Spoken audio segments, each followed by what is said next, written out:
শীতকাল মানেই কিন্তু টাটকা মিষ্টি মিষ্টি কড়াইশুঁটি, আর কড়াইশুঁটি মানেই কড়াইশুঁটির কচুরি মাস্ট। বাপি কড়াইশুঁটি আনতেই মাকে বললাম কচুরি বানাবে, মা বলল শর্ত একটাই, আমি ছাড়িয়ে দেব, কড়াই বেটে পেস্ট বানিয়ে তার পুর বানানোর দায়িত্বটা তোর।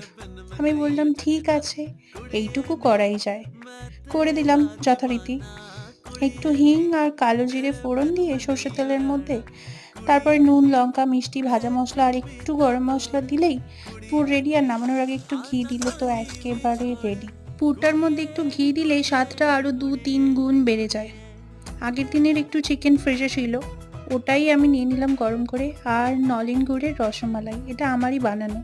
আর তোমাদের কোনটা ফেভারিট আমাকে কমেন্ট করে জানিও, চিকেন দিয়ে কচুরি নাকি আলুর দম বা আলু চচ্চড়ি। আমার কিন্তু আলু চচ্চড়ি দিয়েও দারুণ লাগে।